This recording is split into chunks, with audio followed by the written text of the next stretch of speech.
afternoon to you, Stephen. Yes, I am in Parliament this afternoon, and I'm going to give you then reaction from the official opposition party, the Democratic Alliance. I just want to read to you the numbers then in as far as what they stand. 204 votes in favor of this bill and 145 against. I do have with me John Steenhuisen. Thank you so much for your time.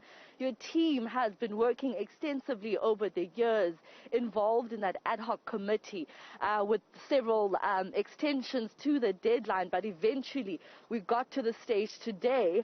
Talk to us about the DA's reaction, because obviously this is in favor of what the DA MPs have been calling for.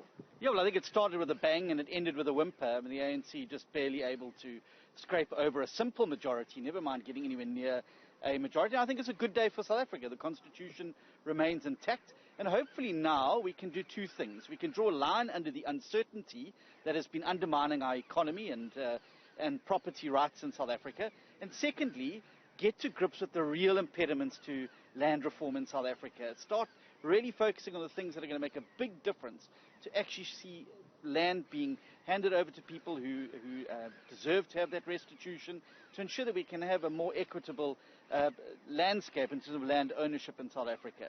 As the high-level panel report pointed out, right from the beginning, the Constitution was never the impediment.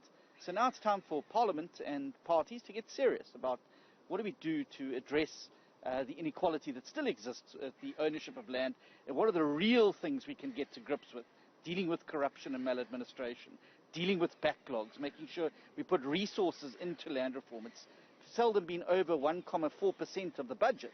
You can't say that you've prioritized land reform. So these are the things that we've got to do now going forward. But certainly, I think a good day for the Constitution, a good day for property rights, and I think a good day for the South African economy, hopefully. I want to bring in Annelie Lotriet into this conversation, because you have been extensively working around this particular bill. I want you to then perhaps highlight to us what were the key significant ideas that South Africans really had during the public inputs of this bill. Yes, during the public participation process, which was both written and in public hearings, it was quite clear that the majority of people feel that the Constitution should not be amended, and that actually government must get its act together. You would have people who would have been pro an amendment, but that was more for ideological reasons than the actual land reform questions.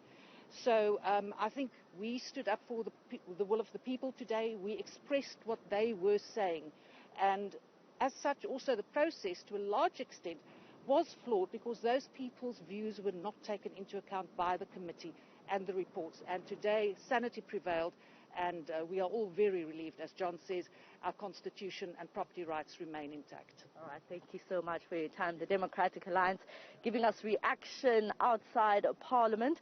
Of course, many other political parties that voted against this bill have different reasons that they put forward in the House this afternoon. We'll bring you those different reasons from those political parties in just a bit, Stephen.